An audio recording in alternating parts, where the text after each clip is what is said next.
آج جس جگہ کے بارے میں آپ کو بتاؤں گی اس کو جہنم کا دروازہ بھی کہا جاتا ہے۔ کہتے ہیں کہ یہ شیاطین کا گھر ہے۔ یہ بھی کہا جاتا ہے کہ اس جگہ کے آس پاس کی ہوا بھی شیاطین سے بھری ہوئی ہے۔ اس علاقے کا نام سٹل ہے۔ یہ ایک چھوٹا سا قصبہ ہے جو امریکہ کے اسٹیٹ کینساس میں واقع ہے۔ اس قصبے کو تقریباً 150 سے 200 سال پہلے تعمیر کیا گیا تھا۔ کہا جاتا ہے کہ 1850 میں یہاں بے شمار وچز یعنی ڈائن آ کر آباد ہو گئی، جنہوں نے اس جگہ پر آ کر شیطان کی پوجا کرنا شروع کر دی۔ یہ ڈائن دن رات یہاں جادو ٹونا کرتی رہتی تھی۔ ان وچز کے علاوہ یہاں کئی سیکرٹ سوسائٹیز بھی آ کر رہنے لگ گئی۔ یہ سیکرٹ سوسائٹیز بھی شیطان کی پوجا کرتی تھی اور دیکھتے ہی دیکھتے سٹل نامی یہ قصبہ ڈائن اور ایسے لوگوں سے بھر گیا۔ اس علاقے میں ایک قبرستان بھی موجود تھا۔ ڈائن اور دوسرے لوگ اسی قبرستان میں اکٹھے ہوتے تھے اور شیطان کو خوش کرنے کے لیے اس کی قبرستان میں اپنی رسومات ادا کرتے تھے۔ کہا جاتا ہے کہ اب اسی قبرستان کے نیچے شیاطین رہتے ہیں جن کی لوگ پوجا کرتے تھے۔ اس قبرستان کو اب گیٹ وے ٹو ہیل کہا جاتا ہے، یعنی جہنم کا دروازہ کہا جاتا ہے۔ دوسری طرف سٹل میں رہنے والے عام لوگ ان ڈائن اور ان سیکرٹ سوسائٹیز سے سخت پریشان تھے۔ ان لوگوں کو کسی بھی انسان پہ شک ہوتا کہ یہ شیطان کی پوجا کرتا ہے اور جادو ٹونا کرتا ہے تو یہ لوگ اس کو مار دیتے تھے۔ مارنے کے بعد سٹل کے لوگ اس انسان کی لاش کو اسی قبرستان میں موجود ایک درخت پر لٹکا دیا کرتے تھے۔ اب سٹل میں رہنے والے لوگوں سے بدلہ لینے کے لیے وچز اور جادوگروں نے اس قبرستان کے ساتھ موجود ایک چرچ پر قبضہ کر لیا۔ یہ جادوگر اور ڈائن اس چرچ میں اپنے مخصوص انداز میں شیاطین کی پوجا کرتے تھے اور سٹل میں رہنے والے عام لوگوں سے بدلہ لینے کے لیے ان پر جادو ٹونا کرنا شروع ہو گئے۔ جادو ٹونے کی وجہ سے سٹل کے لوگوں کے ساتھ حادثات پیش آنا شروع ہو گئے اور اس دوران سٹل کے کئی لوگوں کی جان چلی گئی، جن میں بچے بھی شامل تھے۔ ان لوگوں کے کھیتوں اور گھروں میں بھی آگ لگ جاتی تھی اور ان لوگوں کا بے حد نقصان ہونا شروع ہو گیا۔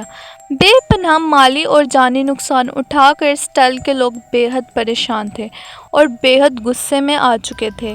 اسی دوران ان وچز میں سے ایک ڈائن کا ایک بچہ پیدا ہوا۔ کہا جاتا ہے کہ اسی بچے کی ایک آنکھ تھی اور اس کے سر پر سینگ تھے اور اس کی شکل بھیڑیے جیسی تھی۔ گاؤں کے لوگوں کو جب اس بات کا علم ہوا تو یہ لوگ فوراً بچے کو مارنے کے لیے اس قبرستان اور چرچ میں پہنچ گئے جہاں یہ وچز شیطان کی پوجا کرتی تھی۔ ان لوگوں کو پتہ تھا کہ یہ بچہ ایک شیطانی روپ میں پیدا ہوا ہے اور ان لوگوں نے نہ صرف اس بچے کو مار دیا بلکہ اس کی ماں کو، جو کہ ایک ڈائن تھی، اس کو بھی مار ڈالا۔ ان کی لاش انہوں نے ایک ہی قبر میں دفنا دی اور اس کے اوپر وچ لکھوا دیا۔ یہ قبر آج بھی اس قبرستان میں موجود ہے۔ کہتے ہیں کہ اس قبرستان میں موجود وہ جگہ جس کو گیٹ وے ٹو ہیل کہا جاتا ہے، یعنی جہنم کا دروازہ کہا جاتا ہے، دراصل یہی قبر ہے اور یہیں سے شیطان نکلتے ہیں۔ سٹل کے لوگوں میں یہ بات بھی مشہور ہے کہ اس کے کچھ سالوں تک یہ بچہ سٹل میں نظر آتا رہا تھا اور اس بچے نے کئی لوگوں کی جان لے لی تھی۔ یہ بچہ سٹل کے لوگوں میں سٹل وولف کے نام سے مشہور ہو گیا، لیکن اس بات کا کوئی ثبوت موجود نہیں ہے۔ وقت گزرتا گیا اور سٹل کے لوگوں نے ڈائنوں کو مارنا شروع کر دیا۔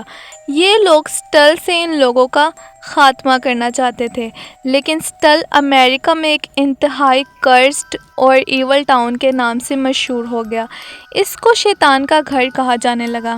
یہاں کی چرچ، جس پر کبھی ڈائنوں نے قبضہ کر لیا تھا، آج بھی اسی جگہ پر موجود ہے۔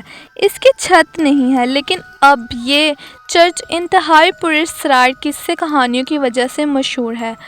لوگوں میں مشہور ہے کہ یہ چرچ کبھی گیلی نہیں ہوتی اور یہ ہر وقت گرم رہتی ہے اور اس کے آس پاس کی جگہ پر اکثر خود بخود آگ لگ جاتی ہے۔ سٹل سیمیٹری یعنی سٹل کا قبرستان بھی انہی قصے کہانیوں کی وجہ سے مشہور ہے۔ جیسا کہ اس کو امریکہ میں جہنم کا دروازہ کہا جاتا ہے، اس قصبے میں وہ درخت آج بھی موجود ہے ڈائنوں کو مار کر لٹکایا جاتا تھا۔ کہا جاتا ہے کہ اس قصبے کی ہوا میں بھی شیطان کا اثر ہے۔ اسٹل میں آہستہ آہستہ قصے کہانیوں کو جاننے کا شوق رکھنے والے لوگوں کی تعداد اتنی زیادہ بڑھ گئی تھی اور اتنے زیادہ لوگ یہاں کا رخ کرنے لگ گئے تھے کہ اسٹل کی پولیس اب لوگوں کو اس قبرستان اور چرچ کی طرف جانے سے منع کرتی ہے۔ یہاں اب مختلف بورڈز بھی لگے ہوئے ہیں اور لوگوں کو اس جگہ پر جانے سے روکا گیا ہے۔ آج بھی حیرت انگیز طور پر اسٹل کو وزٹ کرنے والے لوگ اکثر یہاں پر موجود گھاس کو جلتا ہوا دیکھتے ہیں۔ یہ گھاس کیوں جل رہی ہوتی ہے؟ کسی کے پاس اس کا کوئی جواب نہیں ہے۔ یہاں آج شیطان رہتے ہیں یا نہیں؟ بہرحال اسٹل کی یہ کہانی انتہائی دلچسپ ہے۔ Don't forget to like and subscribe to my channel. Goodbye.